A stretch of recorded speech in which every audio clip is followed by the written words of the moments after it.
gonna be alright now, baby. Friday night's gonna be alright. It's gonna be right. It's gonna be alright now, baby. Thank God it's Friday. Thank God it's Friday, Friday, Friday,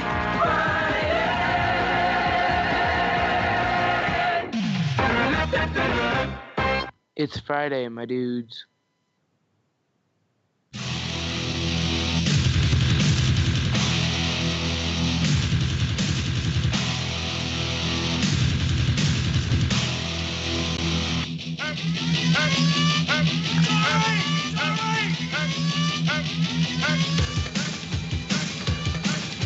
Sorry, I thought I'd throw a little ministry in there just for you, Ken. Yes, nice. I was waiting for the part where he goes, police officer, kill him, kill, Right. kill.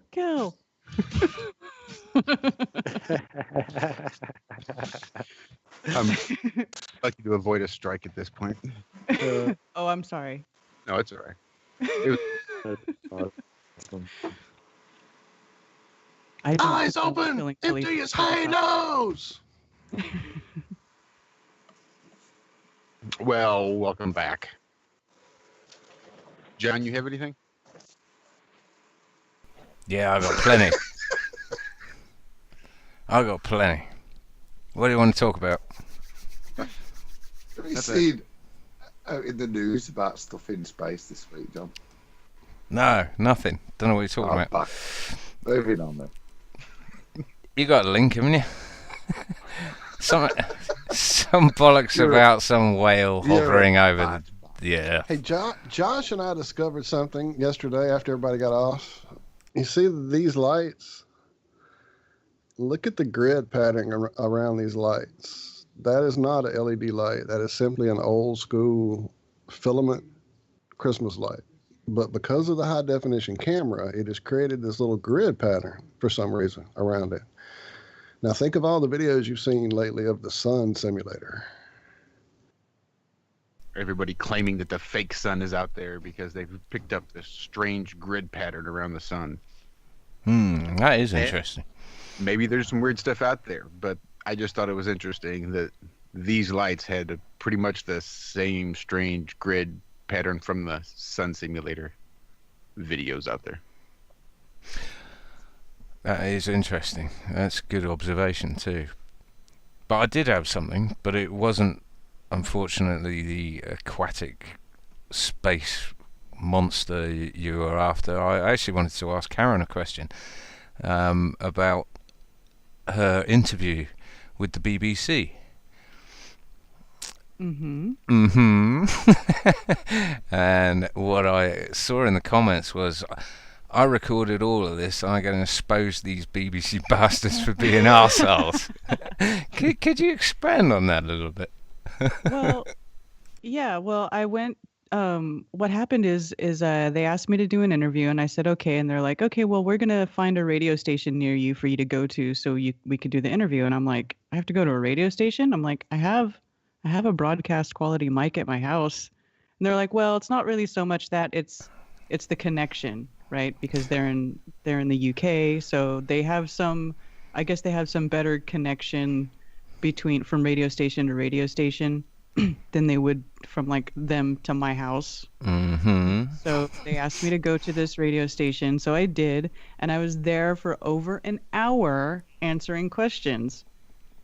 And in fact, I just went through that video the other night because I'm getting ready to edit it and post it, the interview in its entirety. Oh, I can't wait for that. And so I went through because all I could do was set up my phone next to where I was sitting and record myself. So in the video, you don't hear the woman asking the questions, you only hear me. So I went through the whole video, and I was like numbering, the questions, trying to remember the questions she asked me based on my answer. So I was writing it out so that I could put it in the video. And I got to 58 questions they asked me. One a minute. Yeah, like, so for well over an hour I talked to them, and they only played like 6 minutes of the interview, and some of my answers they chopped up. But And they, I'm sure if you listen to the whole thing, I mean, they're basically putting like some psychiatrist on there talking about the Dunning-Kruger effect, and they're like basically trying to make me look crazy, but they have to use other people to do it because they couldn't do it with my own answers. yeah, yeah. And shit, what was I going to say? Nah, it's gone. What made you do even talk to the BBC? Are you aware of what the BBC is? And I Yes. mean, obviously you're not in the UK to have it shoved down your throat and having to pay to have it shoved down your throat. But why did you talk to them? Yeah, well, the producer contacted me, asked me to do an interview, and so I went to the person I know who does the most interviews of anybody else I know, which is Mark Sargent. And I said, BBC contacted me to do an interview, and it's going to be pre-recorded. And I said, I'm not really sure about doing a pre-recorded interview, right? Because then they can chop it up and do whatever they want. And he was like, actually, it's a lot easier. It's more relaxed. It's less nerve-wracking. He's like, you should just go ahead and do it. He's like, I think you'll be good. And I was like, okay. So I took his advice and I did the interview, knowing full well that they would probably do something to try to butcher it or, to try to make Flat Earth look bad. So that's why when I went there, I brought my phone and my little phone tripod, and I set it up next to me and I recorded every single word. And I'm so glad you did. I'm so glad you did. Maybe that was an unfair question, really. Maybe I should have asked, would you do it again?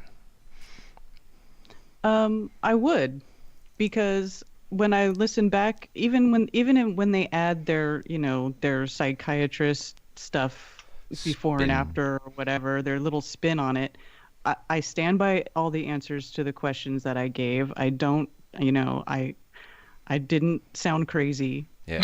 No, you didn't at all. Actually. But And I noticed. The woman says in her broadcast that she's like, Karen, she sounds like a very reasonable person. Like she can't even say, I talked to this person and she was batshit crazy. Like she can't even say that because sounds like Karen could even tie her own shoelaces. It's amazing. Right? But I noticed the way that they had to spend, a good 6 minutes or so after your 6 minutes debunking the bits that you said. We have pictures from space, etc. And although NASA say they are bollocks, I mean, it was just horrendous, wasn't it? Sorry, Adam. Well, no, you summarised the point better than I would have done, and it really is with all of their editing and tweaking and trying to pervert the truth of what anybody who's interviewed says. Do you think they're fooling anyone anymore? Because to me, I think even like my parents and my in-laws they're savvy to the news, and they're aware of the fact that most of the mainstream is mugging them off. And as much as the mainstream likes to pretend that it's the bastion of truth, I think most people, whether they're conspiratorial or not, understand that the news is propaganda. And I just wonder whether they're doing themselves more harm than good by actually painting somebody who's clearly sentient, intelligent, and presenting a coherent argument, and then trying to just strawman it around it or misrepresent it and not address the points that they give. And I think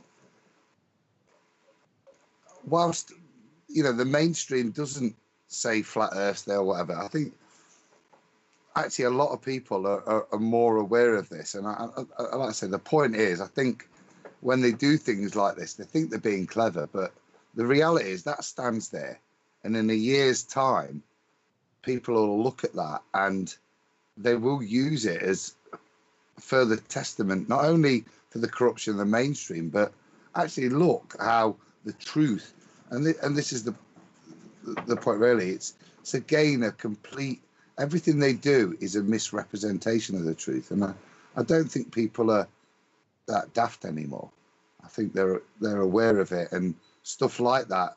If you are brave enough, like you are, Karen, to take on the BBC and kind of know you're going to get a bad representation, or not a true representation, I don't think it matters. It's like preaching it with anyone. There's a level of ridicule that we all accept with this, but the way I see the BBC at this point in time is the same position as I see NASA, in so far as it's in its death throes. Whatever it does now, it doesn't care. It's thrown all shit to the fan, and it's just doubling down, because they can they'll either survive or they won't. But as far as I can see, they're a dying entity. They're not going to be around. Same as NASA. It's going to be curtains for them very shortly. But yeah, a message to Mark Sargent: if you ever give an advice like that again to anyone who's having an interview with anything mainstream, or even any interview with anyone, always have your own recording. Always. Yeah. That's all I can say. Yeah, I learned that from the first Flat Earth conference in Raleigh, when I saw Rob Skiba being interviewed by, I forget who interviewed him, but it was a pretty major news program that interviewed him. And he had somebody record it. I think maybe it was his wife, but he recorded the interview himself, so that he had his own copy. And I think that's just a good practice to have. He's a clever bunny, old Rob. Did you mean that, John? I just thought so you could remember it the next day. Well, that too. It always helps. I record everything, mate. Everything and everything. I can, if it's worth. I mean, that's the one thing when we first met, you always drilled into me. And there is, I think there's as we've learned, there's a really sad to say, but maybe not everybody has the integrity that you have when you're dealing with them. Cough, Pete. Cough.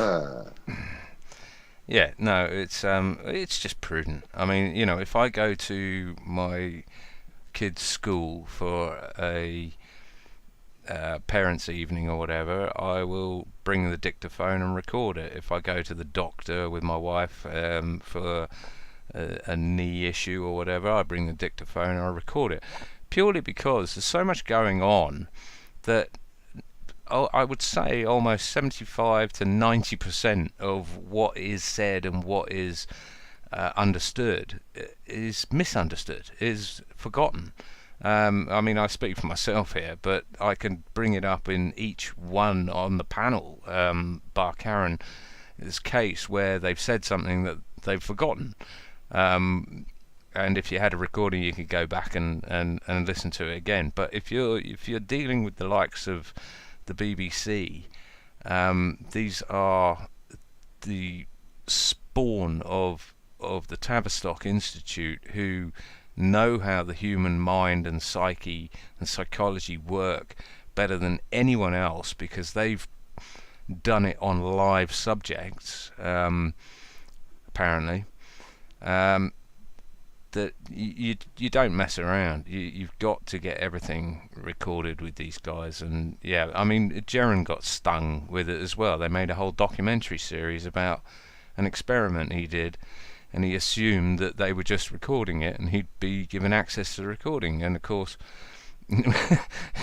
they wouldn't give him access to it because it's not his. Now, you don't expect that from friends and things like this, but when you're dealing with these people, you have to be a little bit more savvy, or just don't talk to them at all, would be my advice. They're irrelevant. They became irrelevant the moment they doubled down, the moment they refused to look into it, the moment their inception. The BBC was literally brought about to propagandise the British people into pro-war, into going to war with Germany, and that's I don't know if it's declassified, but it's admitted that was the whole point. The whole point of Coronation Street and all these soap operas is social engineering. You've only got to watch the BBC for the last 10 years to see their pedophilia agenda. They've been caught out so many times. I mean, the stone statue above the BBC's main office in Whitechapel in London, I think it's Whitechapel, I don't know, I used to live up the road from it, is an adult kiddie fiddling a child. Need you no more. But yeah, that's my BBC rant out. Well done, sir. Shout out to Mark Sargent in the chat. Oh, Is he? Yes, Sorry, sir. Mark. I Beetlejuiced him. I take it you don't have a license then, John. Hell no. No, no, they just I could talk you through that as well, but I won't bore you. No one needs a license. If you don't watch it, you don't need a license. There's so many melting snowflakes in this country that say, oh, well, I've got a TV, so I need a license. No, you bloody don't. Unless you're watching it live, you do not need a license to have a TV, despite their threatogram letters and their threatogram adverts. We know you're watching. We can see you through your walls. We're perving on you. We're the BBC. Get a license or you're £1,000 fine. No, bullshit. Don't need I one do at all. wonder where in any other walk of life it's reasonable to send somebody a letter and say, we've got a bloke outside your house sat in a van watching you. Do you know what I mean? It's a strange way in which it's not. It's a great exemplifier in which they allow certain fear porn into people's lives to threaten them into certain ways of being and ways of. You would have expected it sort of pre-Soviet Union Russia, that these vans are driving around and you're being threatened, being told that we know what you're watching and there's no getting away from us and we can see through walls. And we're not making this up. You can go and look up old BBC TV license adverts in the UK on YouTube, and they are literally threatograms. And the documents you get through the post as well are just as much I don't to mean the about occupier. that, John. I mean, there's lots of legislation in all walks of life, but there's very few places where their state-sponsored advertising, postal threats are allowed. Imagine if there was a bloke, if the plumbing people came round saying, there's a threat that you're not compliant. We've got a van outside your house. It's threatening and intimidating you to submit to payment. It's a strange way in the UK. I don't know about you guys in the States, but it's a very odd.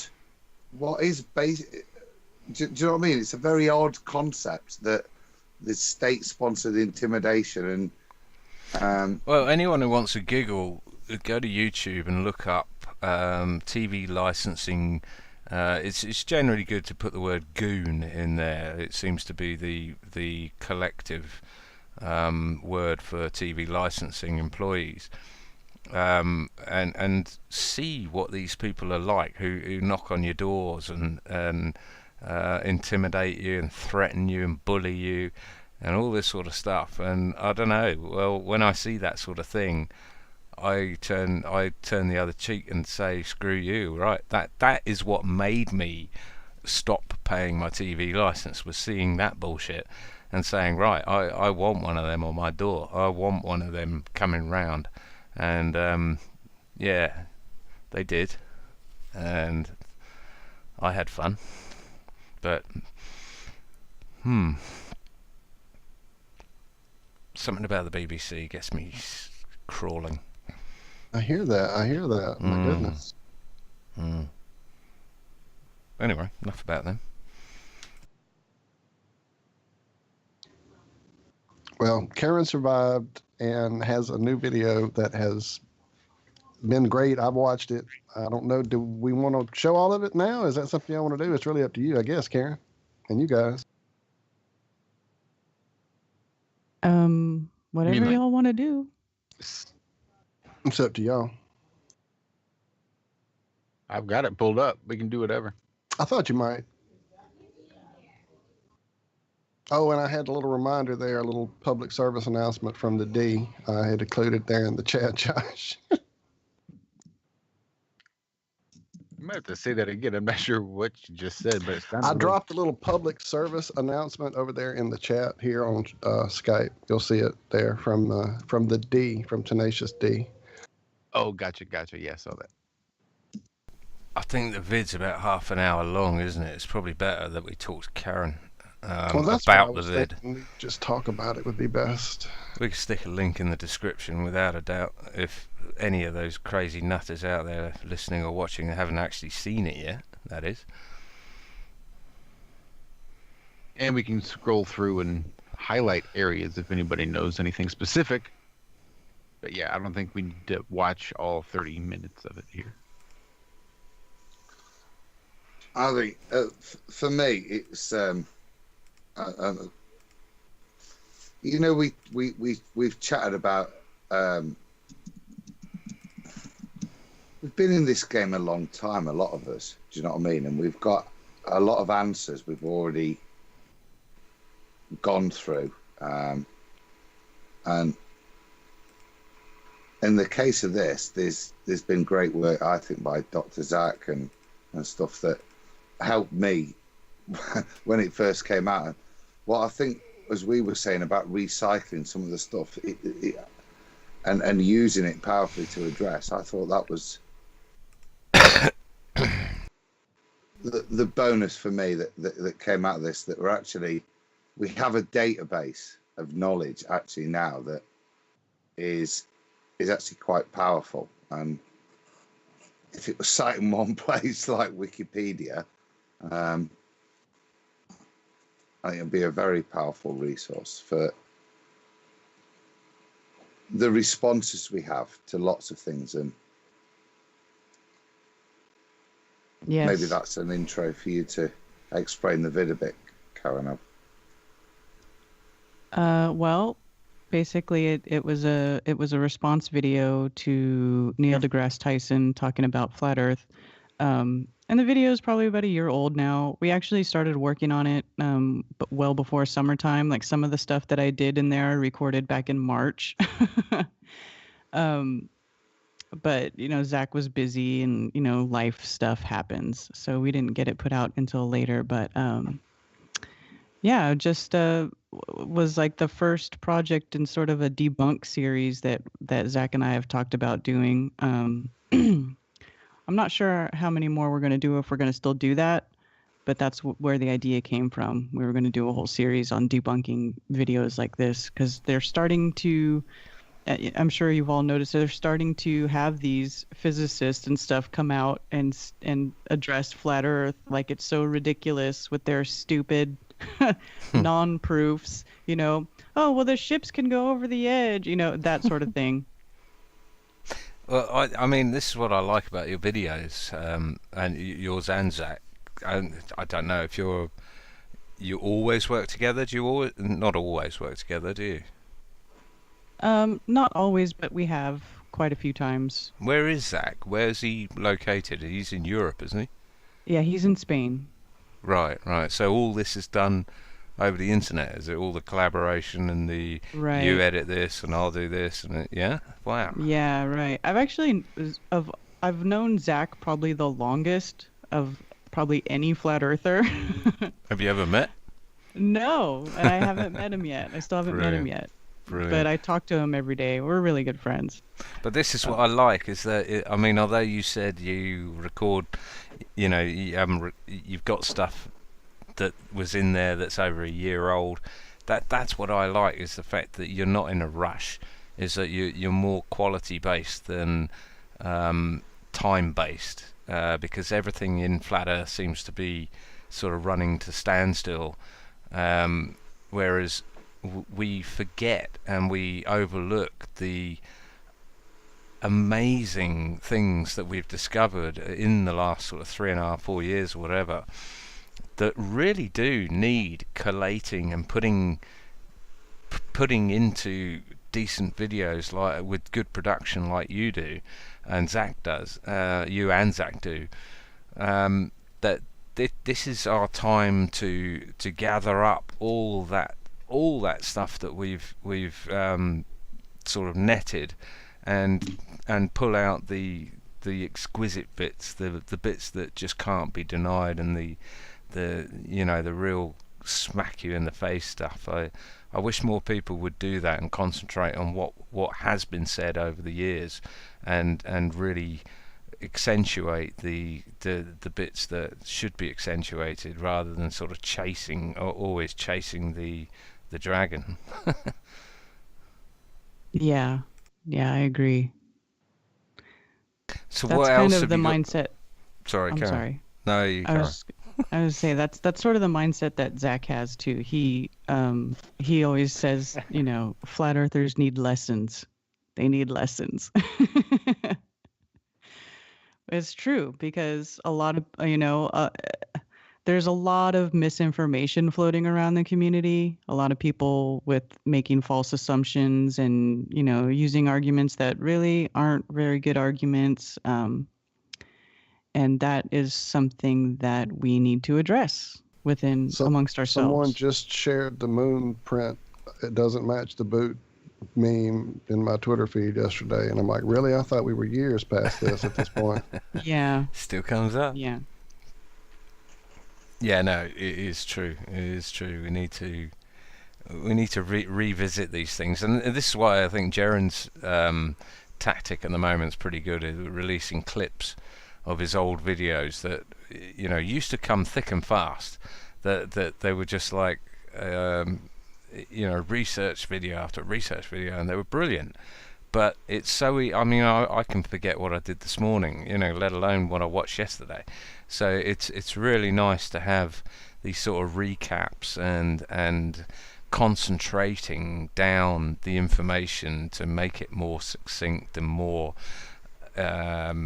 understandable to ball earthers as well as flat earthers, because a lot of flat earthers don't grasp it either. We had a little section last week of taking apart a meme, or some memes that you just don't want to see on your timeline again, just like you were saying, Walt, with Armstrong's footprint and the boot. So have you got stuff in the planning over the next sort of 6 months or so? Anything major that you're working on, you and Zak? Yeah, I was talking to him about maybe making a video about the Selenoleon eclipse. Oh, I wanted to talk to you about that. Yeah, that Aren't we I actually doing this coming up, like with the blood moon? Isn't it going to be close to dawn, or am I maybe looking at the wrong dates? I'm not sure. I couldn't say. I'd have The to last one in January here in the States last year, I caught right at the end, both in the air and both in the sky at the same time. So I'm wondering, I'll have to check, because I know it was coming up. We were going to talk about it this morning. We just had too much going on with Martin. Sorry, go ahead. I'm going to check it. Well, you modelled it, didn't you, on AutoCAD? And you're saying that, I assume you're in a heliocentric mode on AutoCAD, and you're saying that you can produce with a 3-ball configuration, i.e. the sun, the earth and the moon, you can create a shadow on the moon cast by the earth while the sun and moon would be in the same hemisphere, i.e. above the Yes. horizon. Right. How does that Yes. work?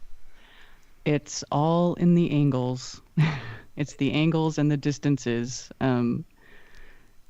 See, when I did it, I didn't think it was going to work. I thought that I would model it, and I fully expected for it to not work. And then I modeled it and stretched out the cone from the sun through the earth to the moon, and I was like, oh, look at that. Could The someone do shadow it? comes from the top down. But is that all it showed? I mean, but it showed. Did it show the sun and the moon would be visible from, say, one point on the ball Earth, that you'd be able to see the sun and the moon and the shadow on the moon? I mean, is it an exact sort of replica of the? I call it Celine Leon because it's easy to remember, but I get the piss taken out of me with everyone going on about Celine Dion. But is that what you showed? I mean, is that something that could be shown with physical objects, say a torch and two balls, or? I don't see why not. I think it should be. I haven't tried to do that. That might be something that I do when I make the video for it, though. Because I just can't see how it can work in terms of, say you got your light, so the sun, and it's shining to the earth, then the shadow that's coming off the earth is going to be in line with the earth and the sun, yeah? Yeah. Well, it's because both the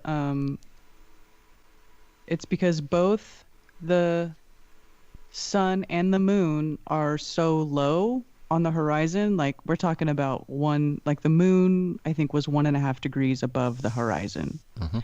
And then the moon, or the sun, I'm sorry, was just barely coming up over the horizon. So like at, maybe negative or 0 degrees, like right coming up. And that is when it works right there, when they're both very Right. low on the horizon.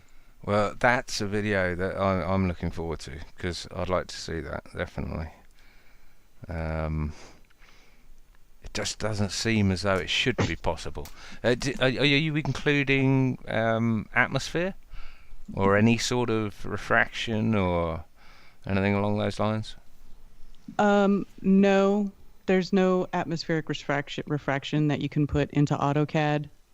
But the refraction that they say happens as far as atmosphere or, refraction for that type of event is so negligible Minuscule, that it doesn't really make a difference. Because I asked Zach about that, and yeah, it doesn't make a difference. Yeah.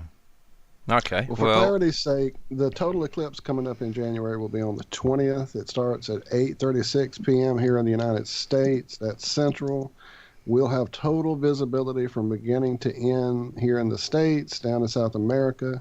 In the UK, it looks like you guys will see a lot of it, not all of it, and it won't be total, but you'll see some of it from this weird U-shaped graph they always give you for these things. It's hard to really tell where you are, but here in the States, we should all have a good view of it. So, well, I'll tell you what, I had to check myself when this conversation came up over the last few years, when people were saying to me, things like, everyone's seen an eclipse. You know that the sun, the shadow on the moon is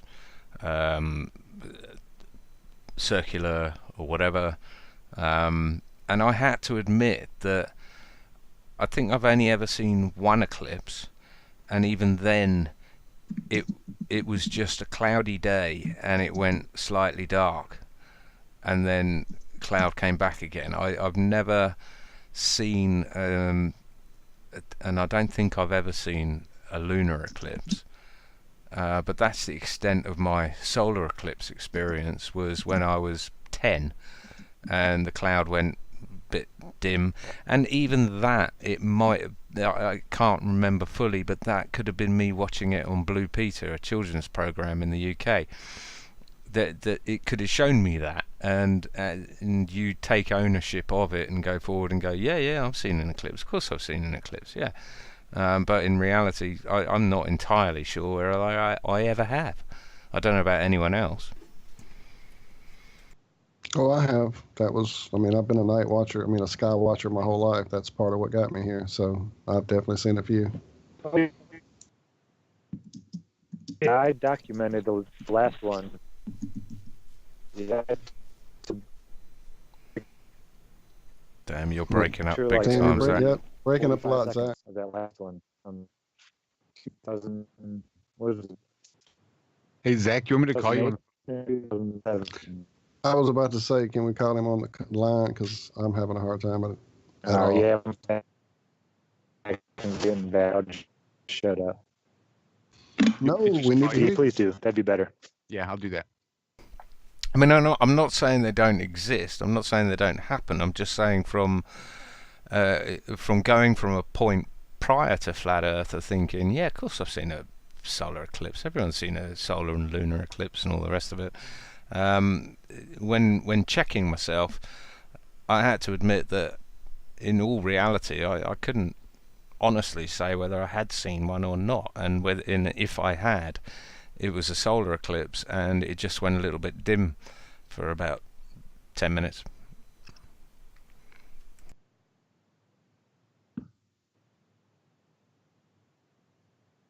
Well, I had the benefit of seeing that full solar eclipse that last time around.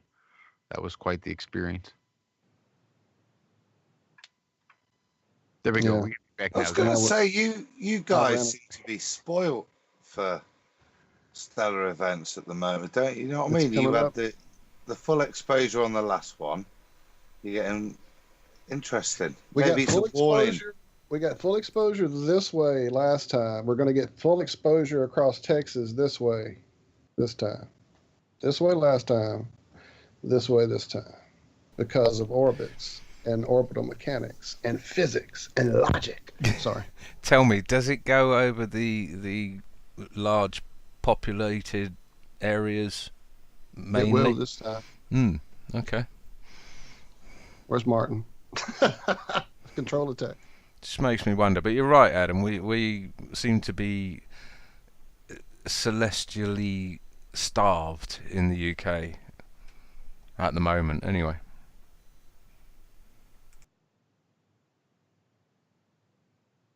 Sorry, I was muted. Yeah, the U.S. is a lot.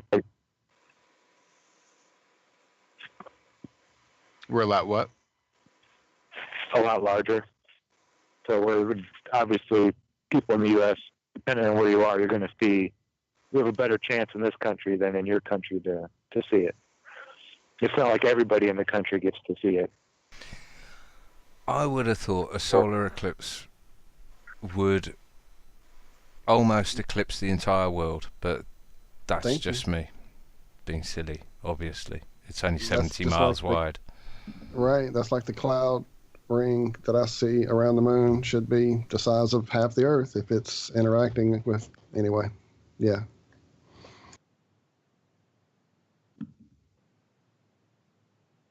Now, I've made shadows smaller than the object using Fresnel lenses, mimicking the atmosphere.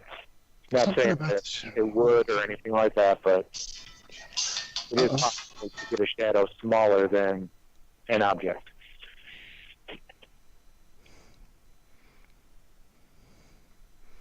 Yeah, I agree, but 70 miles? Yeah, I'm not saying that it would happen the way that it actually does. Something screwy. I don't know. What's your opinion, Karen? I agree. Yeah. That's that's another thing. Like a lot of when the eclipse happened, a lot of people were saying the shadow was going the wrong way in the eclipse, but it wasn't. That's the right way. Doesn't matter if the Earth is a ball or if it's flat. The shadow was going the right way. The big issue is the size of the shadow, because the moon is supposed to be have a 3,000 mile diameter. I forget what it is exactly, 3,000 or 4,000 miles. Yeah, about that. Three About sounds that. about. Yeah. and then the shadow's only 70 miles. Like that's ridiculous. And compared to its 300 and whatever numpty miles away from the Earth, it's nowhere near 93 million miles away that they tell us the sun is. So it's not as if it I don't know. It just, none of it makes sense. Sorry, Adam, go ahead. Well, no, that's the point. It is none of it's testable or provable with regards to the claims. It's all I'd say. You know what I mean? So we can build models, but what's the model based on something like that? Is the confusion for me in terms of any kind, even computer modeling. It's not got anything to test its data on. It's a supposition. So you can't model anything without assuming something, or in this case anyway, extraterrestrial, off Earth. Well, whether it's to support or deny, yeah, it is. Whatever the point is, it is an assumption, and not something that in their model you could ever demonstrate. Well, I mean, the assumptions so far are the size of the moon, the size of the sun, the distance of the moon, the distance of the sun, what's in between us and the moon and the sun. I mean, it's based upon it's a sand foundation based upon a sand foundation, based upon nothing.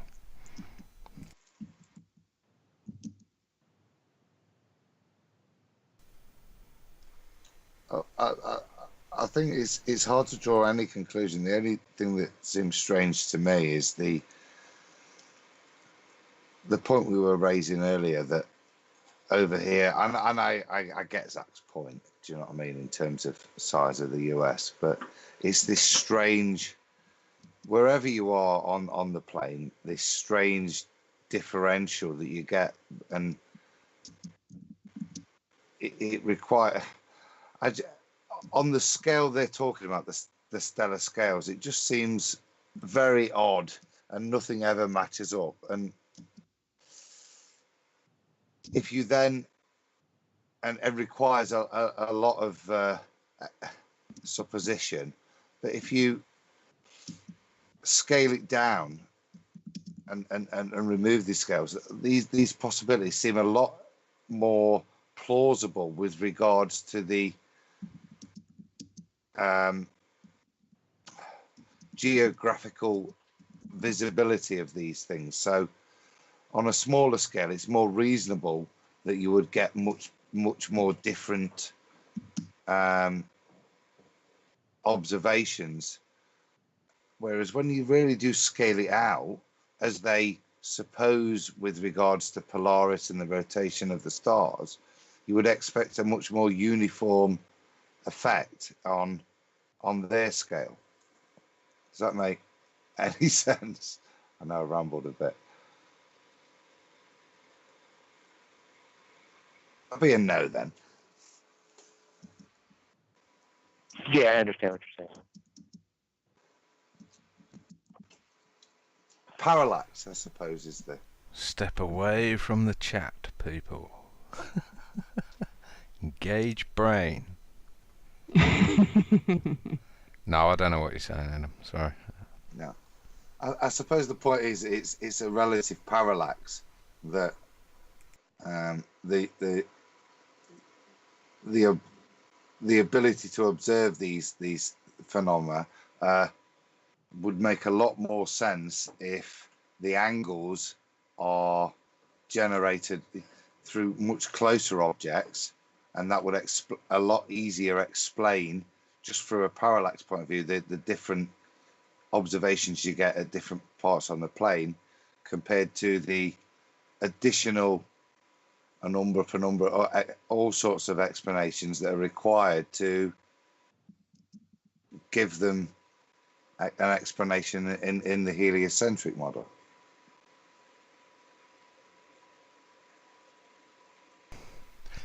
Thanks for the clarity. It's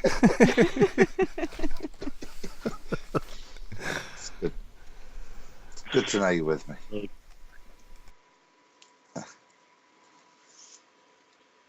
So, Karen, what do your kids think about Flat Earth? Well, my oldest one thinks it's not so great. He's 15. He lives with his dad. But my younger ones, they are all in. Game on. But I do, they go to a public school, and I do encourage them to learn, about the heliocentric model. My son will bring home books on different planets and stuff like that, and I will talk to him about it. And I do encourage them to learn about it. I don't just say, oh, don't listen to that because it's a bunch of BS or whatever. I want them to learn both sides of it. And I don't try to push them in one direction or the other, although I probably do, just not even thinking about it just because of how I am. It's hard not to, really, isn't it? It's pretty hard not to. Yeah. But I think you're right. I think it's the same with me. And isn't it funny the way that works? The sort of teenager, from what I've heard, the teenagers are the ones that are like, yeah, whatever, yeah, you're mad. But just before teenage, like, they're very much open to it. My two are 11 now, and that's exactly what I do. I encourage them to learn the heliocentric model because I want them to know it better than their physics teacher, their geography teacher, anyone that will come and talk to them about it or try and patronisingly deGrasse Tyson them into it. I want them to know and see these bear traps and pitfalls and just know their model better than they know it, and also know the model that they can test, repeat, observe, and anyone else can as well. So yeah, I think that's the perfect attitude to take. Plus also they will turn into teenagers, and at that point everything you've ever said before then becomes nonsense, and you're the big bad adult. Say again? Really? I was just going to say that. I think every teenager takes it upon themselves as that being their job to believe the opposite of what their parents are telling them. Exactly. So it's important to head them off at the pass. Worry about it. They'll come around. Yeah, well, that's through my experience. Mine's 21. He's 21 now, and he went through this whole phase of literally, if I was saying it in one fashion, he was the complete other side of the fence about it. Even though I would hear from his mom and friends that know when he's around them, he says exactly what I'm saying. But if he was in my face, it was anti-dad. So he grows out of it. They do grow out of it. I'm getting that now. I mean, I'm not to the point of it doesn't even matter what I'm saying. It's just the fact that I'm saying something. He's just scowling at me, and yeah, and I don't blame him because I'm quite a relentlessly annoying, picky git of a dad. That's just, I'm a house dad, so they can't get away from me. They can't get away with anything.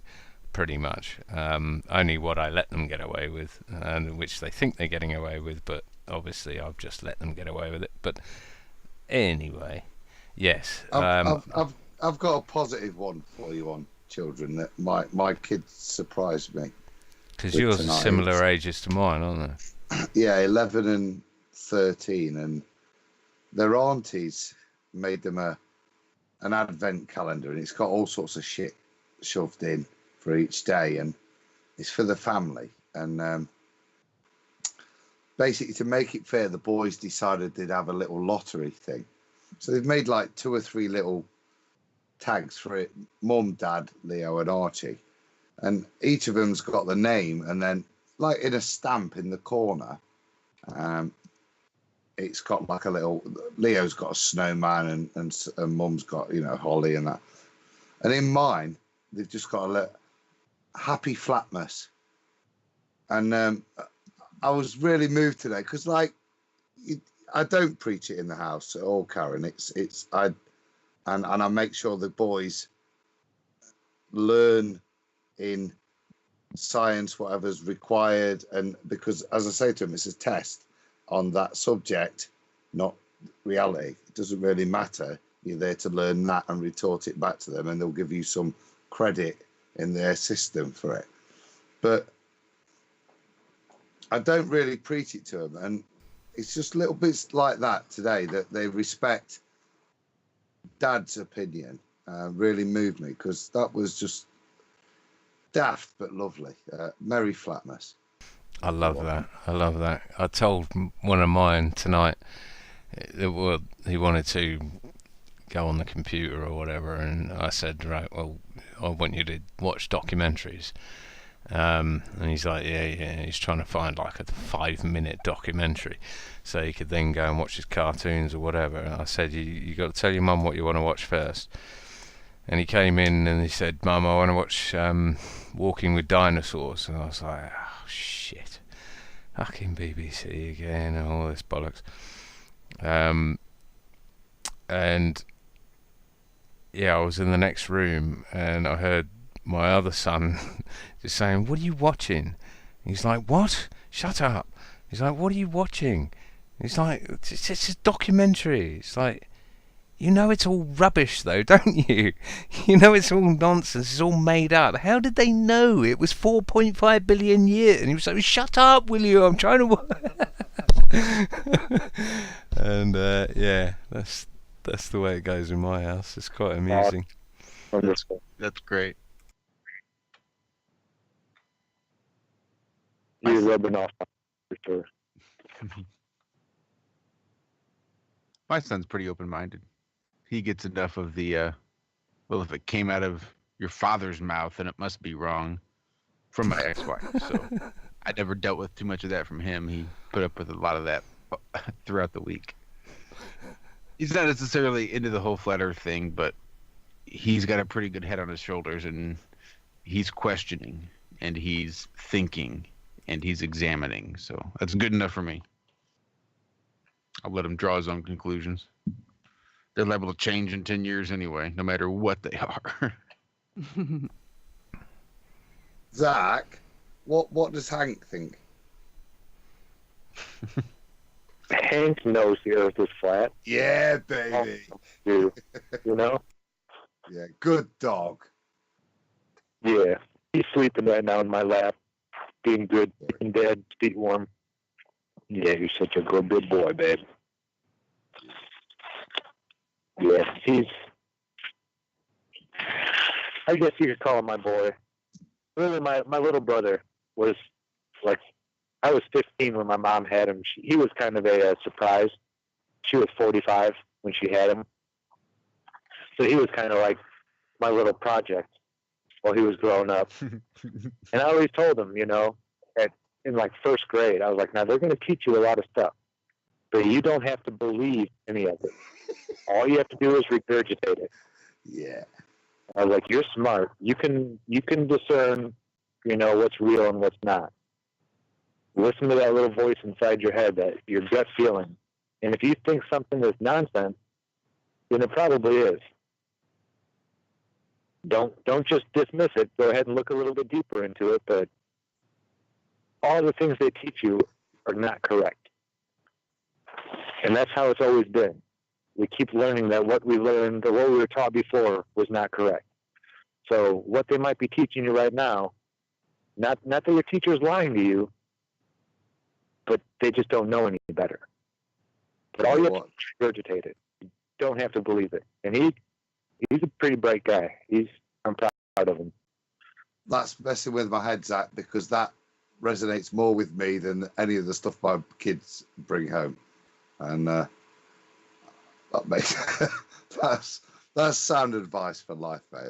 That's ironic but brilliant. It's something I'll make the boys listen to tomorrow, because if it don't make sense in your head, and that's the big thing with the ballers kids, as we all fight, isn't it? That's the first step they have with us, is knocking that. It doesn't make sense that I'm upside down over there, and somehow they managed to knock that out of us. I think there seems to be a lot of your guys, your kids are older, but I think, as Karen said, her younger ones are on board, and whilst mine aren't active in the flat earth community, I don't doubt that they know it's flat. I think there's a generation, Karen, that are coming out that will really make a real difference, because not necessarily because they're taught it's flat, but actually there appears to be this much more questioning of youth, and I place great hope in them.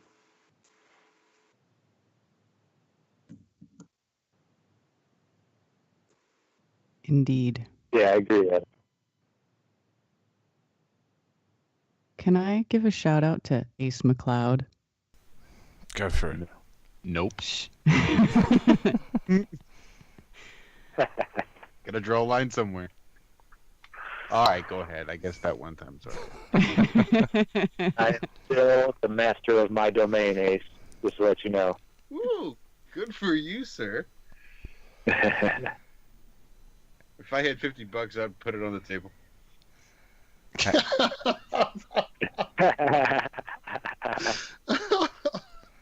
I'll tell you what, it'd be cool if we had any call-ins.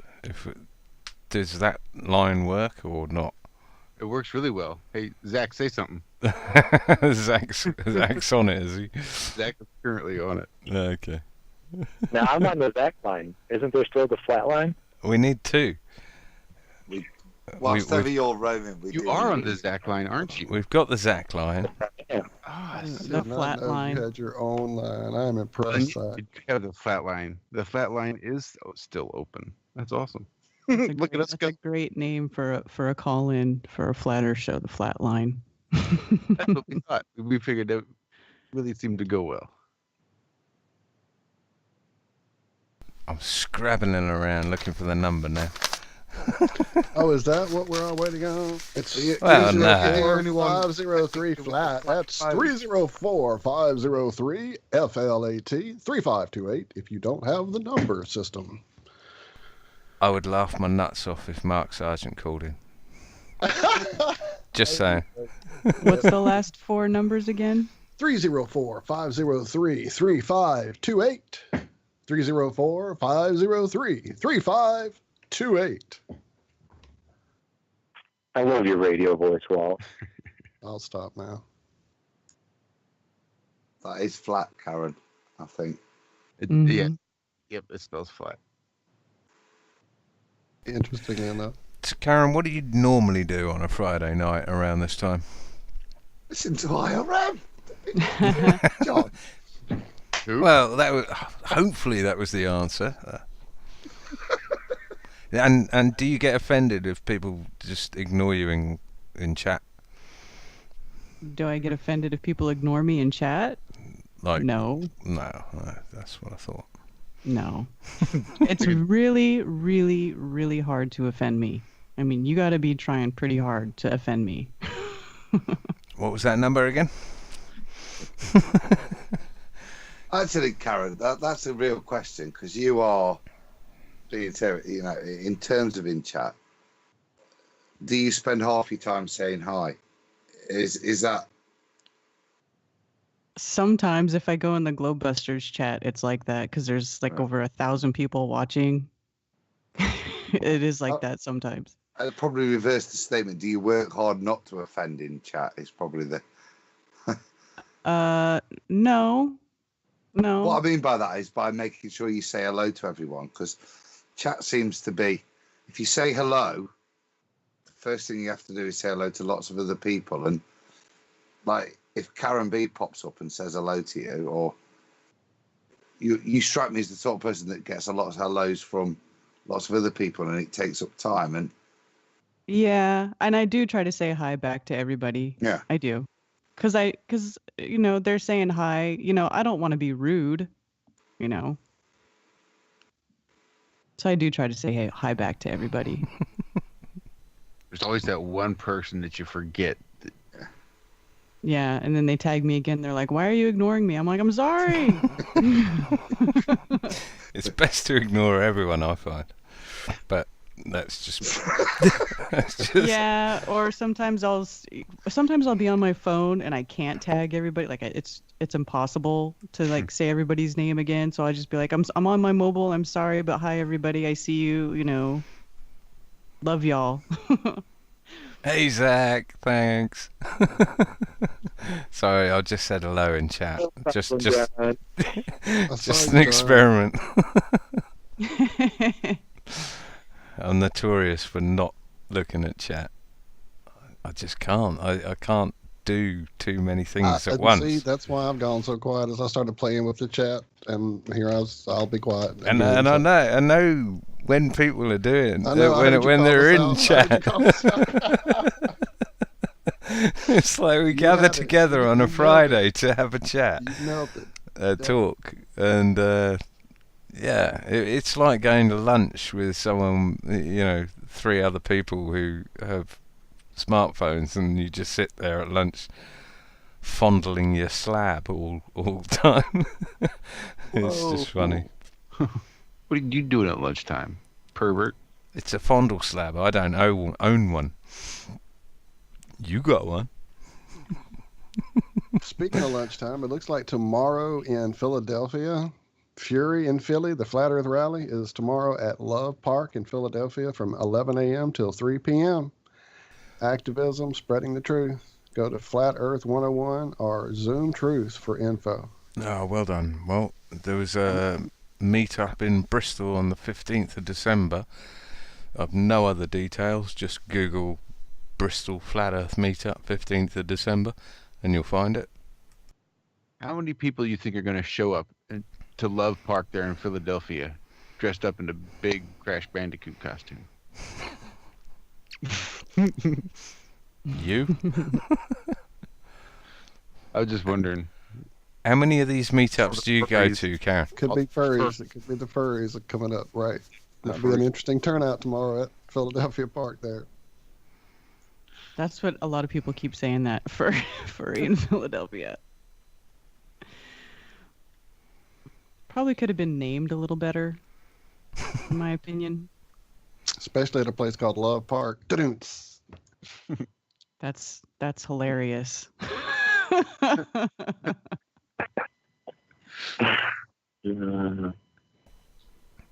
Okay, we're slipping into degradation here, I feel.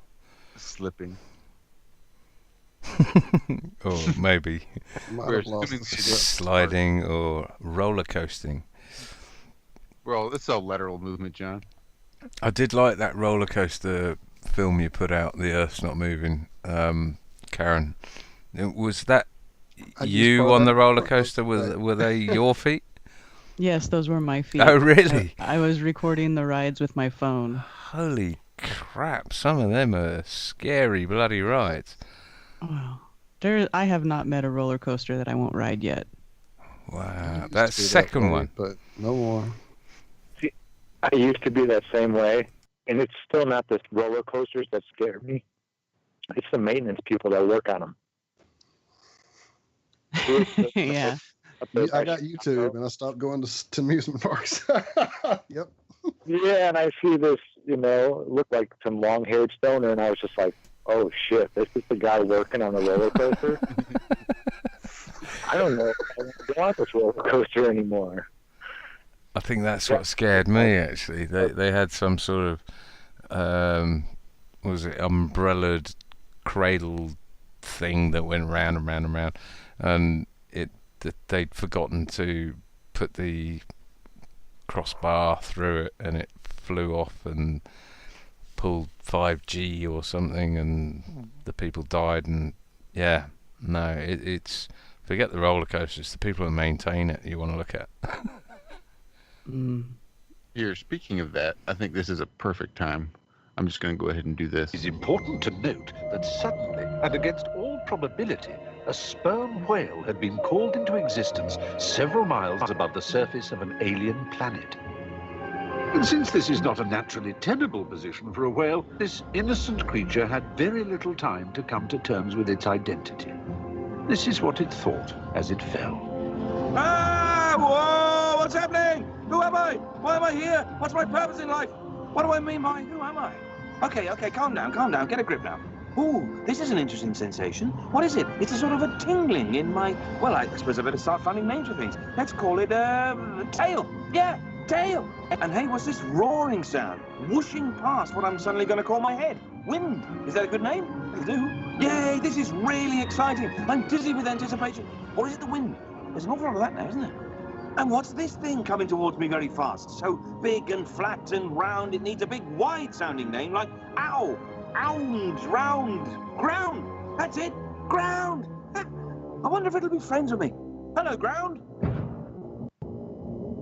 Curiously, the only thing that went through the mind of the bowl of petunias as it fell was, oh no, not again.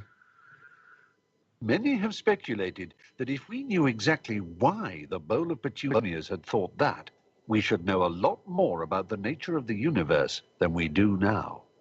Indeed. That's... We're going to quantify. That's brilliant, and We'll see. that's linked to what news article that we got linked in Skype chat?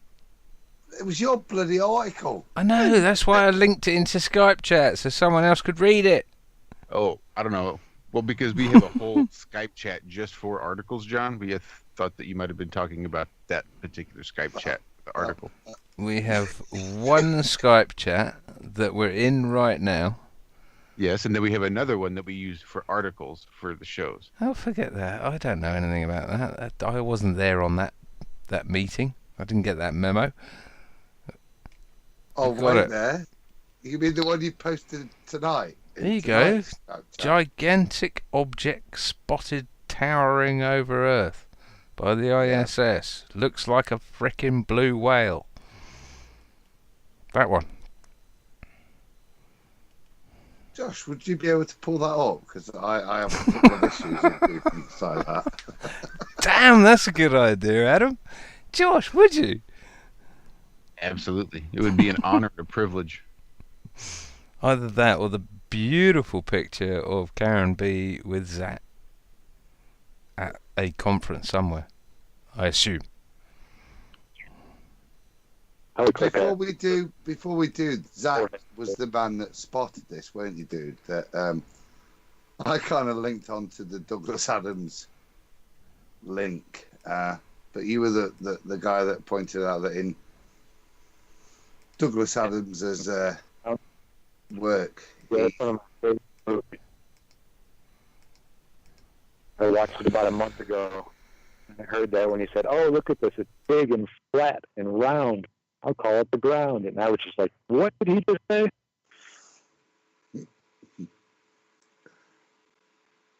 Right. So this is from the Daily Star. The Daily Star.co.uk, which sounds very credible in my opinion. But it says a bizarre blue object has been spotted hovering over Earth on a NASA live feed from the ISS. Hey, that looks like the ocean. Yeah, well, I've already watched it. It's probably. Oh. I don't. Yeah, I think I can do this. What the hell is that? What the fuck? I'm a scuba That is the diver, ocean. and I have seen that is underwater. I know that there's supposedly water in space, but I'm a little confused. Apparently there's a bit of space in water as well. Is that a Minoc? It looks like something... what's that thing? Is that of Harry Potter? No, that's from Star Wars. What's the one, the screaming root they plant on Harry Potter? Damn, what the hell's that? The mandrake. Mandrake. There you go. That looks like a mandrake. Proof. Positive. Stick it in the genome database. I can't go back. Maybe you have to reload it. Oh, look at you, smarty pants. It was all. It was all bollocks to start with. Good stuff. But a cracking link, yeah. So we got a mandrake hanging over the Earth, or something off Star Wars. This was the ISS live feed. I'm going to even unmute it so I can hear. Before NASA live feed is cut. I mean, NASA live feed cuts every 40 frickin' minutes, doesn't it? You see how Unless lame you're NASA singing is? in harmony. When you're singing in harmony, they somehow eliminate the 10-second delay for you even. Look how lame NASA is. They can't even hold the phone sideways. What a bunch of pricks. They should That's know so not to do that. amateur. With all those Canon D whatever cameras and everything and lenses they've got on board, they pull out their Samsung One, whatever it is. I went to space and I borrowed my kid's phone. And all I got was this lousy CGI.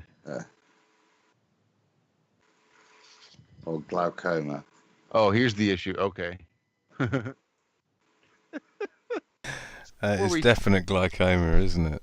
You've got a rectangle lens in front of your eye there. Before we get too judgy, I can what see I'm the seeing ISS. is some guy with his phone being a douchebag watching his television. I think that's what we're seeing. Some guy recording his TV. I concur. With a budget of 50 billion a day, a million a day. Oh, Yeah, it's a reflection. It's an uplight in the background, isn't it? Who gives a shit what it is? It's the Black Knight. It's the White Knight.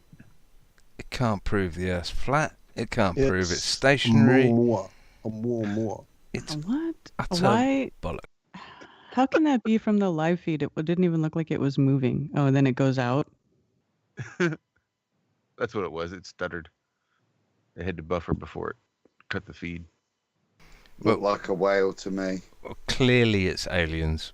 Obviously we're being invaded.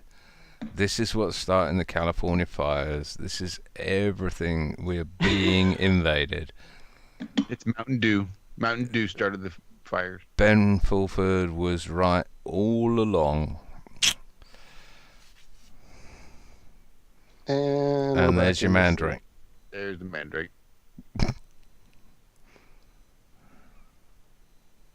How do we get onto this shite? Some douchebag posted it in the chat. I don't know. Put it in the wrong damn room though. Oh, Oh, that's some crackerjack reporting right there. I'll tell you what, Josh. It seems like an apt moment to move on to full space lettuce. I As we're saw hitting a half one. video. I saw a video of a guy watching YouTube that he recorded with his phone of him watching YouTube, and I'm pretty sure if it was the NASA live feed and I saw a blue spot on the television screen. Alien. aliens. Or right post. Look like a whale in space. Bunch of Moby Dicks.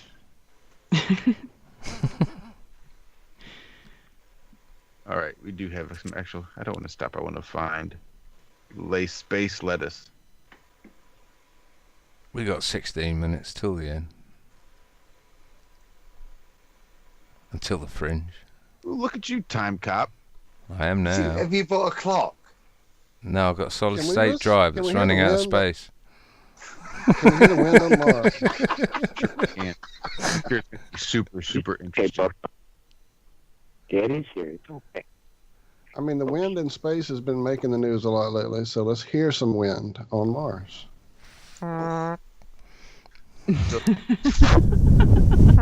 This is the sound of their seismometer, apparently. They're going to call it wind. But the title of the video says "Raw Sounds from Insight's Seismometer on Mars." We're gonna hear what the seismometer sounds like. What they're calling wind.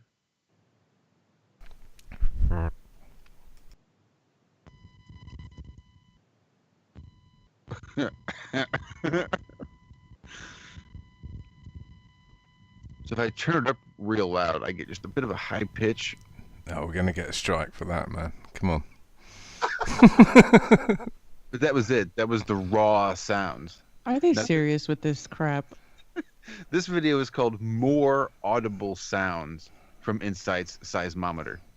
Oh, Why would you want more than that? Come on, don't you roll over in bed and just go beep, beep, beep, beep, beep, beep, beep, beep, beep, and go, that's better.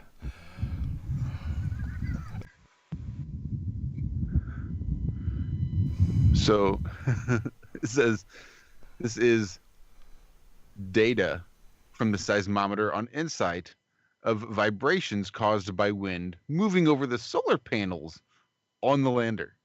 In this particular version, the data has been raised by 2 full octaves to make it more audible. You know what it sounds like? It sounds like it's the dude running the remote control on Devon Island is breathing into his mic. That's what it sounds like to me. It's like they just stuck the car window on the right end. Or what did they do to the seismometer? Well, apparently they got data from it. But This is data from the seismometer on Insight. That's what it says. It's 20 seconds of data from the seismometer. I can't stop laughing. This is what data. if you wanted to record sound, wouldn't you take a microphone? No, you want to take a seismometer. That's how you record sound. If you want to record wind requires. You're thinking about normal sound, Adam. This is space sound. Come on, man. Get the program. Shit. But isn't there an atmosphere there? So, on the assumption that you've got an atmosphere and you want to record sound. You're just thinking about this all wrong. You gotta think about. So you're not thunking. You gotta thunk, not think. It's thunk. Thunk. Okay. You gotta thunk it up. Thunk it through. Maybe some more sounds will clarify it for me. Karen, is this like when you have one of your 15-year-old son's friends around for dinner and you have to listen to their conversation? You just sit there and think, what the fuck are you on about?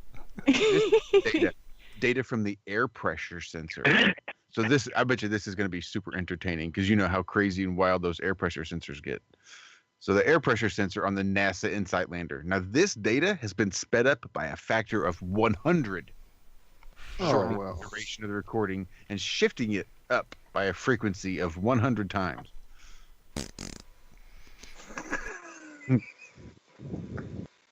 Wow. Oh my God. Space is real. Wait for it. Yeah, the Earth is round. Oh, You can hear the spinning. the big finish. Oh my goodness, that was amazing. I'll tell you what, mate. You got That's to play what I'm that like. again. I'll tell you what, if you do take some totally irrelevant data, fuck around with it, right, speed it up 100 times, you can make it sound a little bit like wind, can't you? Well, if you're on the ferry to Devon Island, you can just also pull out a microphone and tell everybody to hush. You got to record your seismometer and air pressure sensors readings. And play it backwards. It says, worship Satan. Get Quite your ass clearly. to Earth. Get your ass to Mars. They're on Mars. They have to get your ass to Earth. Damn, they were telling us all this time. That's how you know that, guys. If they said get your ass to Mars, you would think they're on Earth. It's proof positive. Insights on Mars. When he takes his helmet off, it looked very much like when I did, on the one occasion, squeeze my hamster. And we're back to the animal abuse. Oh, I'm sorry. As long as that's not a euphemism. Is that a euphemism, John?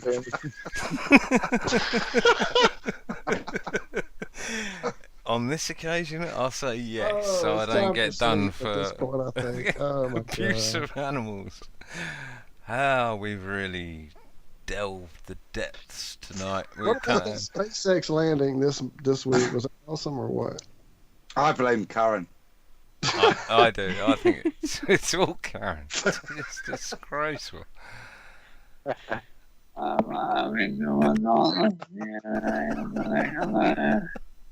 What the hell? Yeah, I agree totally, Stephen. Well, Stephen Hawking, he just never feels the need to just be quiet. He wants to chime in at some point. He's always got some smart ass comment. That damn speak pipe.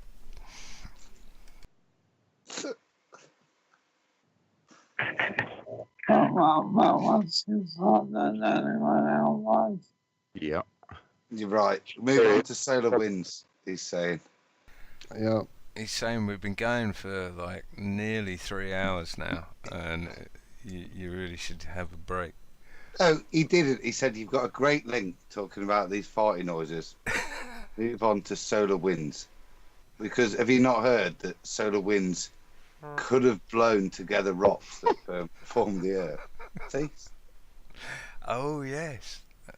Did we not cover that? It's more space lettuce. I'm sure we have. We usually do. I'm I think that was pre-show. We talked about it. Maybe so. You're right. That was actually a massive hint on my part that it was pre-show and we haven't talked about it, so no one knows what we're talking about, but obviously the hint wasn't taken there. Well, that's right up on the screen. Problem is, New Scientist is one of the lamest sites for any information, if I'm remembering correct. Yeah. I remember it correctly. Earth may have started as dust in the wind. Nobody's gonna jump in singing. All right, whatever. Unlike in many other unlike in many other completely gone. Many other solar systems we've seen, the area close to our sun is empty. Empty. That may be because the early solar system's formation, the solar wind blew rocks near the sun into the area where Mercury, Venus, and Earth eventually formed. The solar wind is a stream of particles emanating from the sun. Right now, the sun blows out almost 40 million billion kilograms of material a year. But this gale may have been even stronger. Ellipses. To continue reading this premium article, subscribe for unlimited access. And if this shit is your premium article, you can go have yourself.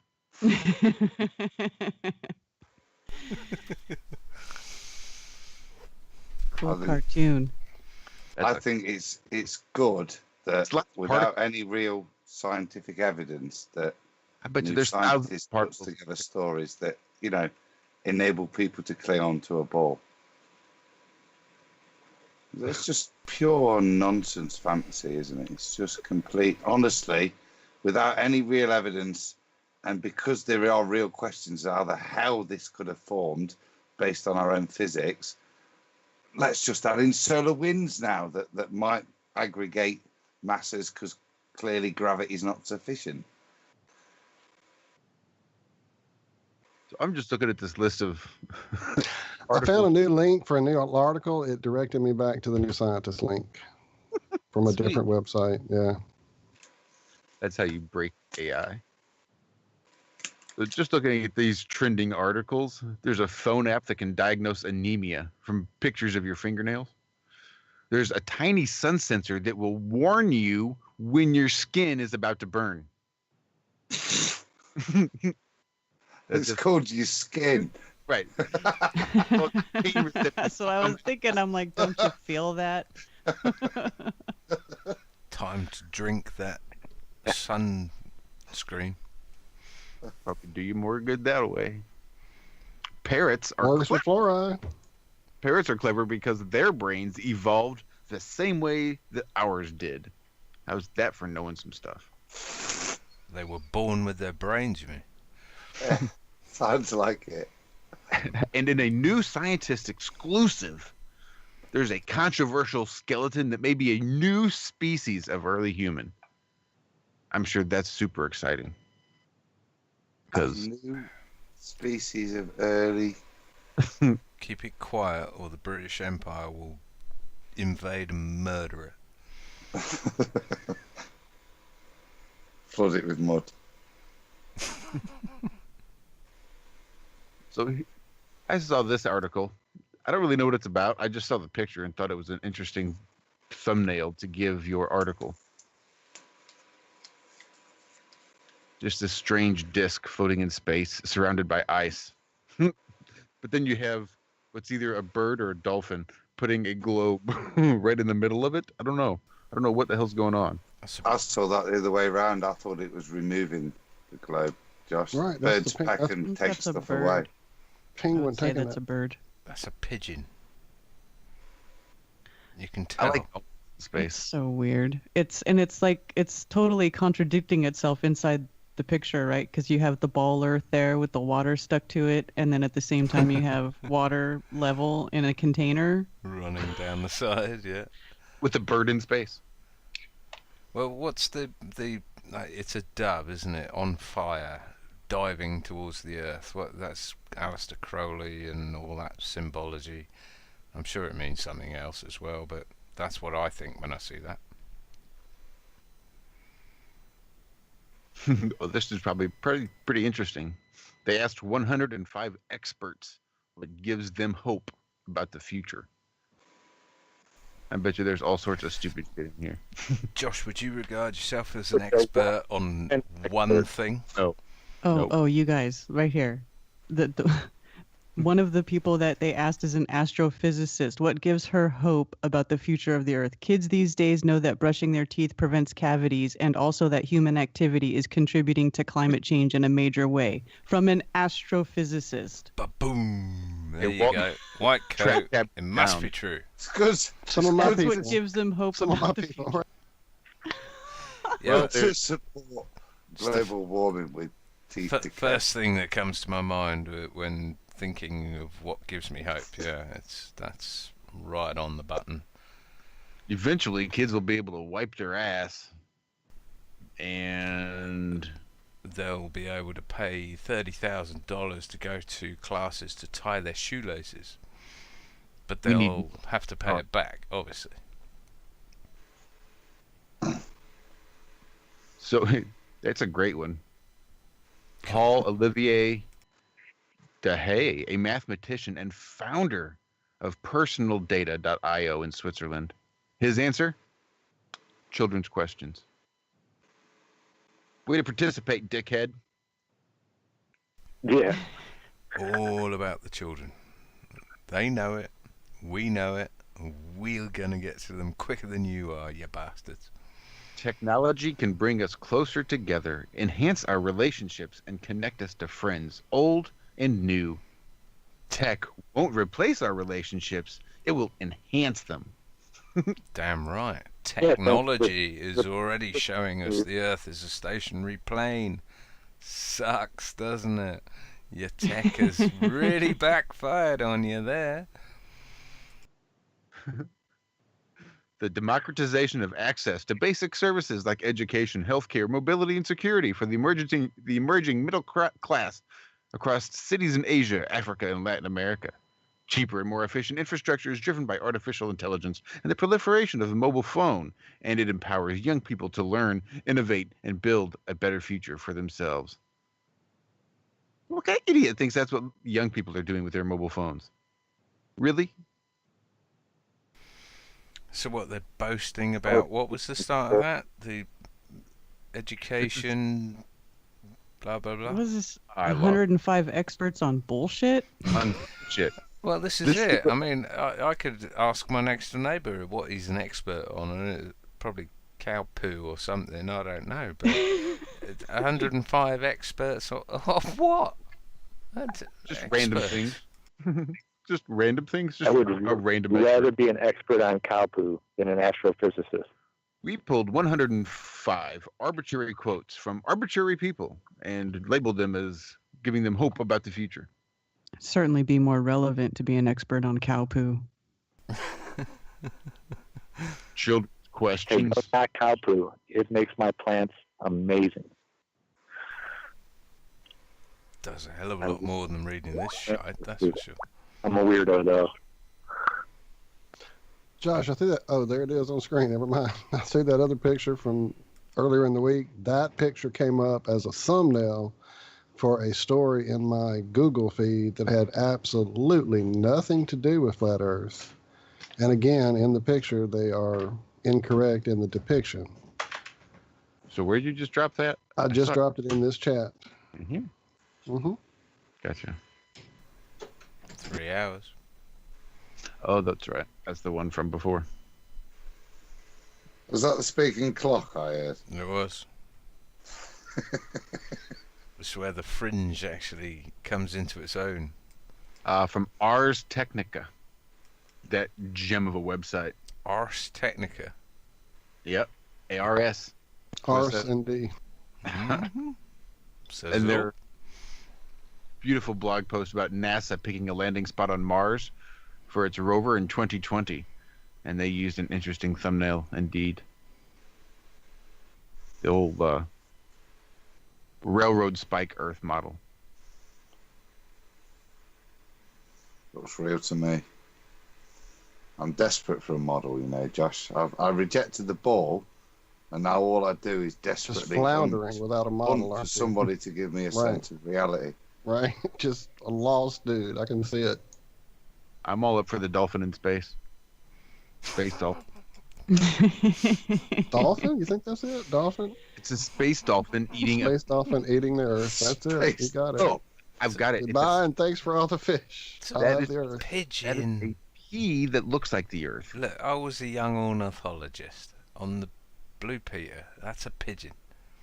It's not a Space pigeon. bird. It's a dolphin eating a pea, because that's how he's protecting the polar bears, because that's how you catch polar bears. It's a pigeon eating a marble. Because if you go up and you cut a hole in the ice, and if you put those peas around your hole in the ice, when the polar bear comes along to take a pee, you just kick him in the ice hole. And that's what the dolphin's doing, just protecting the polar bears so somebody doesn't come along and kick him right in the ice hole. Shit, you know what? That's the best Just So story I've heard. I believe that now. That's the blessed. That's it. That's what I believe. I'm waiting for the space dolphin to come and save me.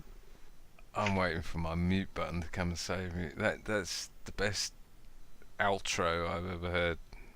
Thank you, Space Dolphin. Time to finish it. All praise Space Dolphin. I can't wait for the return of the Space Dolphin. Oh, the Space Dolphin never goes anywhere. Karen, thanks so much for joining us. It's been an absolute... I'm going to hurry up and get out of here before John has a small conniption.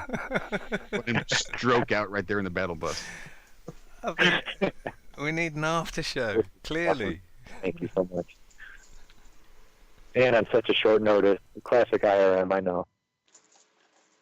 You've been wonderful. As always. They're the best nights. Thank you, Karen. It's been real fun, mate. And as John's pleading for, will you, once I press stop streaming, will you just hang about for a minute? Oh, sure. Thank you. Put up the picture with Zach and Karen, if you can. Who's got that? Do It what? was- somebody put it in the chat. It was in the chat. The one in the Right hotel before you bedroom. get ready to go up too. Zach in the bunny suit and Okay. Not that Zach, the other Zach. Zabala and Karen. I have a link open for Karen and Zach. I thought we were getting the hell out of here anyway. I have a bit of a rumbly in my tumbly. Yeah. All right, well, let me... What are your plans this evening? I think we've already hit a copyright strike anyway, so I reckon you could go for whatever the hell you like. I reckon that whale would do it. What would you like to hear, Karen? I'm sorry? Yeah. What would you like to hear us go out on? I don't know. A high note? Not to put you on the spot or anything. Yeah, whenever somebody asks me about music, there's too many. Like I can't pick something on the fly like that. All right, Karen. It's impossible. So, Impossible. Have you ever heard of Gravity? Oh yeah, that's a great song. You know who really likes that song is Dr. Zak. He loves that song. I Well, sent it to him, and he was like, "This is awesome." we can actually do A that. man of refined tastes. Tell him. We can do that without copyright infringement, can't we? We can. certainly can. So, Karen, if we were to go out into your car right now, put the key in, turn it on, and turn on the radio, what would be playing? Well, it depends what the radio station's playing, I guess. Okay, it's so like- What's in your CD player? What? Do you have a Well, CD player? what I've been listening to lately, I listen to I listen to a lot of Flat Earth music. Have you guys ever heard Twin Serpent? I freaking love them. yes. You turned us on to them when you came on TFR. I noticed that in the show notes today, and I was like, "Damn it! I have that whole page and everything." Listened to it that week, and then Yeah. got lost and sidetracked and never went back. So I'm gonna go back. But yeah, yes, Ace Adventure Club. Ace turned me on to this to Adventure Club, and I have been listening to that a lot. And then I also listen to a lot of I've been listening to a lot of Daft Punk. My 15-year-old son got me into Daft Punk.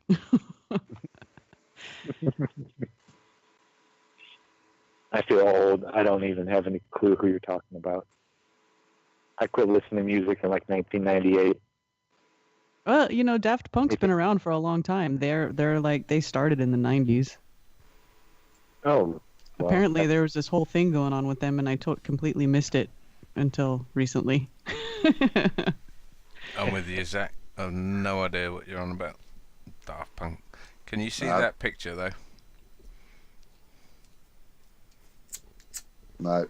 No. Nope. Well, I can't. I'm not in the Skype chat. No, sir, we cannot see a picture. Oh, fuck. I just took a snapshot. And now I see me. Thank you. I appreciate the Yeah, picture. no problem. Yeah, you won't be there long. There you go. You see that? I see that. I see it.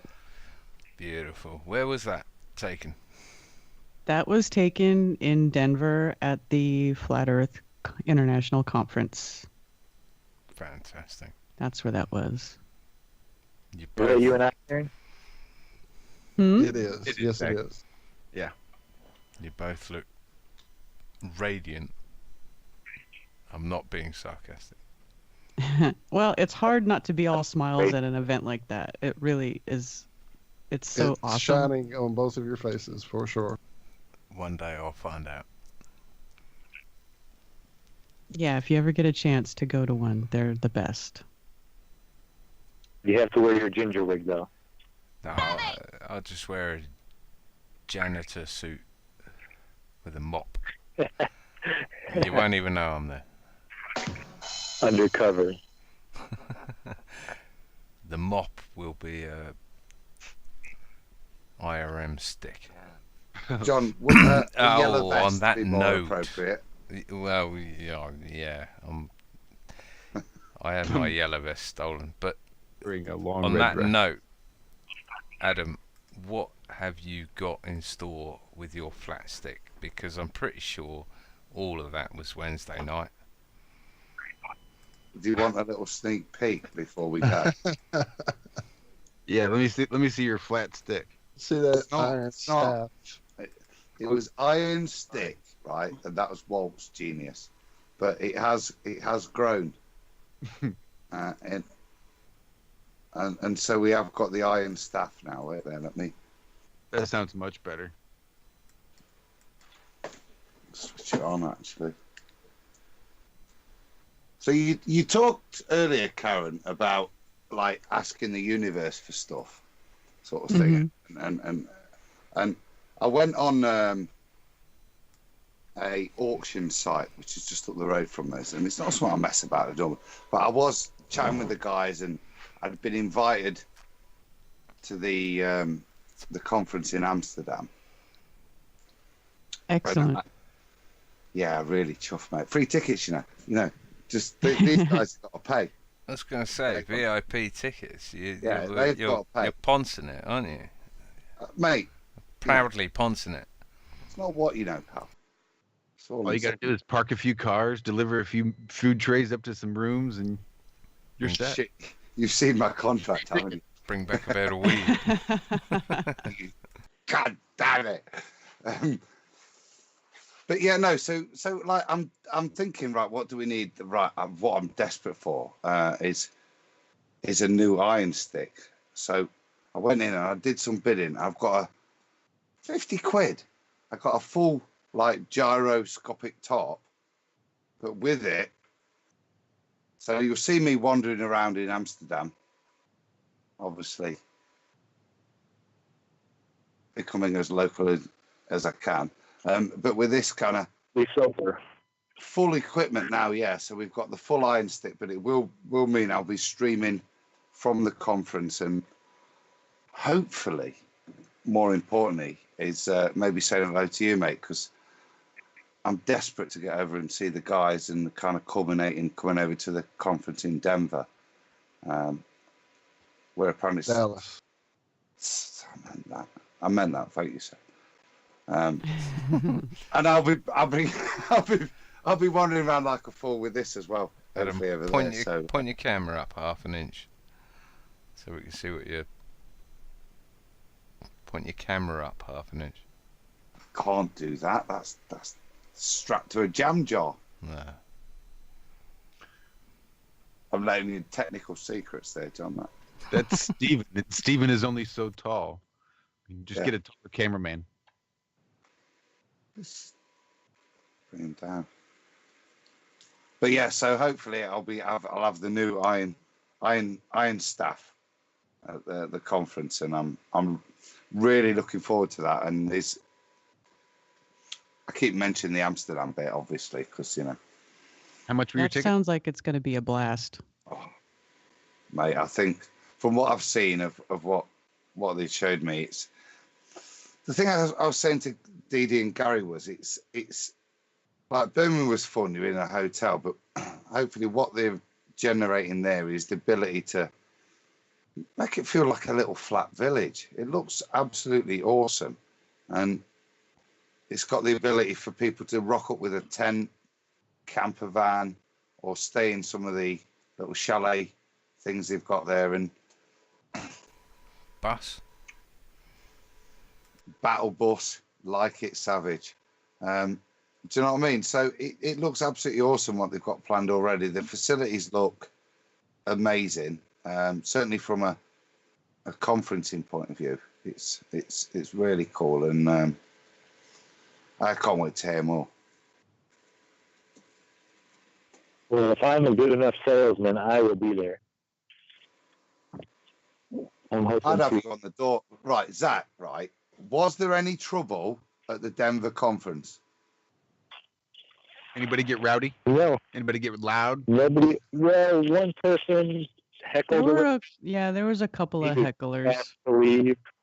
I didn't mean that. I meant, did anybody without tickets? And I want my money back and la. They're like, hey, you can come back tomorrow, but it says right there on your ticket, if you do this, you're going to be removed for the day.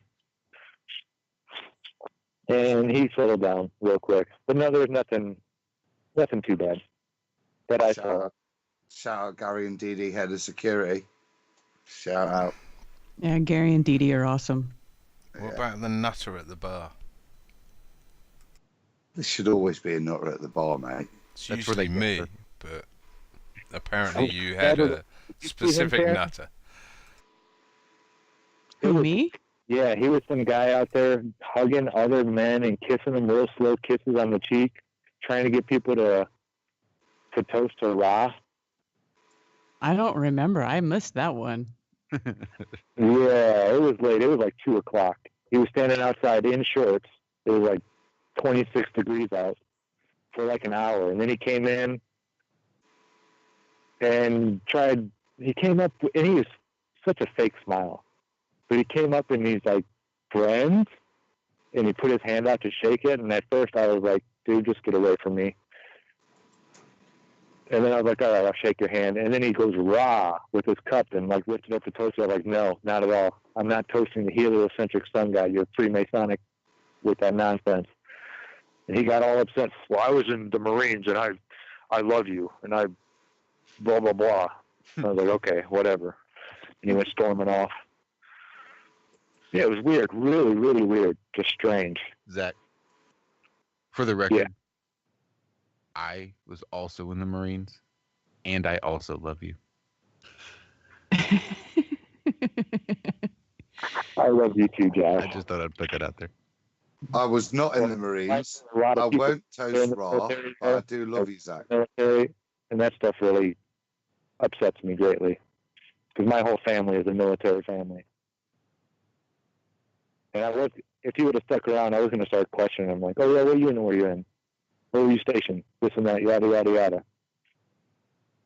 But he took off right away. As soon as I said, no, I'm not toasting to your heliocentric sun god. Might have had something to do with the Glock in your pocket.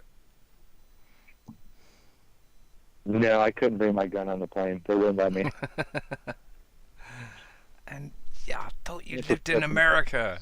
Good grief, I thought you could bring guns everywhere. What's the point? No, they took my little keychain tool, the pliers and little pocket knife and all that kind of stuff. I forgot to take it off my keychain, and they took it from me. On an internal flight. Yeah, just going from Phoenix to Denver. In Phoenix, they grabbed it and took it. Fucking ridiculous. I remember having a connecting flight in Amsterdam and feeling particularly flushed and ordering a fillet steak and being given a plastic knife. And then I got on the plane at Amsterdam and took off for Australia, and they were more than happy to give you a metal knife on the plane. And I'm like, why the crap did I just have to eat my fillet steak with a plastic fucking knife? It's just ridiculous. Sorry, I'm getting belligerent now.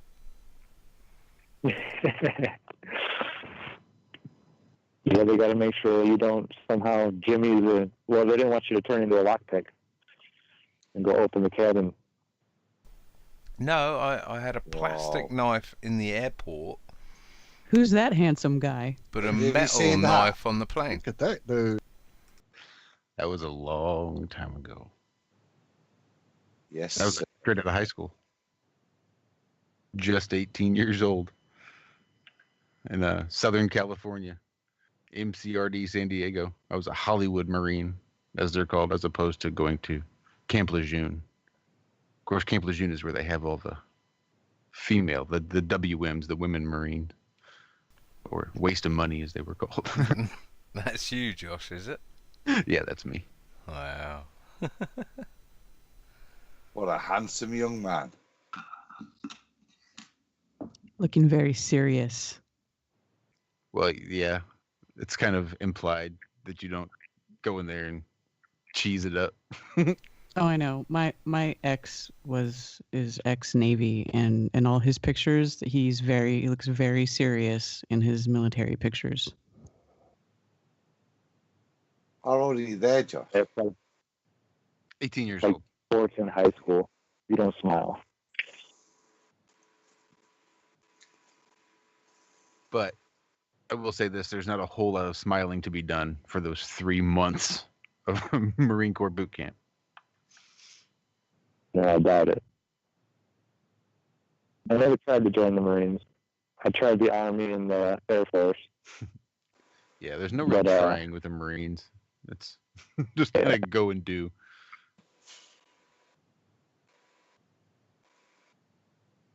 Yeah, my lungs kept me out. My brother even warned me, if you dare try to join the military, I'll kick your ass. So I went and tried anyway. Be grateful for your lungs every day, Zach. Yeah, I wouldn't be here if I could. So I am. In a way. In another way, I'm kind of not, you know? Yeah, I can appreciate that. Yeah, it is what it is. Until it's not. Then it isn't. Yep.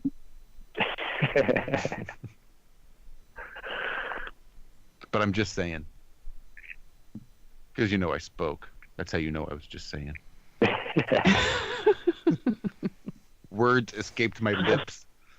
So I was just saying. Just in case we're floundering, and anyone can find Karen B stuff at Karen B on Facebook, on Karen B on Twitter, Karen B on YouTube. It's been an absolute pleasure meeting you, by the way. As you can tell, I'm floundering, so and I'm running out of disk space. So yeah, I'm wrapping it up my end, and fuck yeah, now that's the first. How you like that, John? Yeah, I'll shut up, huh? Yeah, I love you, Karen. Thank you so much. Yeah, thank you so much, Karen. We'll try this again. Still been a blast. Even the 45-minute goodbye is a blast. Well, thanks for having me on. Really, anytime. Gentlemen? Thanks, Karen. It's been a pleasure, mate, and hopefully again soon. Look forward to the new year and see what that brings. But yeah, thank you for this evening. It's I really enjoyed, honestly. I know we said it in the break, but I really enjoyed the Bigfoot chat. It was a new way of looking at stuff you've added. So thanks for that. Sure. Thanks for letting me talk about it without, calling me a shill. Chill. We had Paul for that. So yeah. Make that video. Oh, that's right. As soon as we hang up, we're gonna make the video about you being a shill. So. Okay. All right. Because that's how we roll. Because we mentioned Paul in the chat, obviously government funding for us won't be revoked, you see, because we did surreptitiously call you a shill. It's great to put a voice to a Twitter account, as always. And really good to get you on. I hope you'll come back. We haven't scared you off. We're not too scary. No. No, I'm the scary one, remember? No, I'm not scared by you anymore. Don't worry.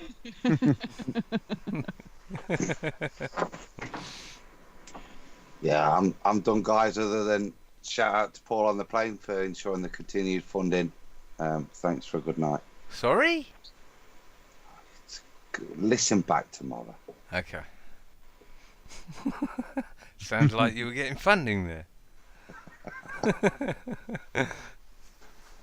But anyway, yeah, I'm nowhere near done, but I am on a live front. All right. I'm not sure what that mysterious comment is, but we're here and we're about to go. I'm not sure. I think his way of saying he's a zombie. Oh, yeah. Just a roundabout John Savage way of saying he's dead. Savage. I can do it. Oh, I got stuff playing. I can't. All right, let's get the hell out of here. I need to get some sleep. I've been up for a while. All right, love y'all. Love y'all. Thank you all. Thank you, Karen. Love you so much. Thank you. Love you too. Cheers. Cheers. Love you guys. Everyone. All right. Thanks everybody in chat. Thanks everybody watching live, and thanks to everybody watching it on the replay. We will see you all right back here next week, next Friday, at this exact same time. Maybe not quite this long, eh, John? Anyway, have no sphere. Love you guys. Bye-bye. Like you all, cousins. This one incredible chance, they're lucky to have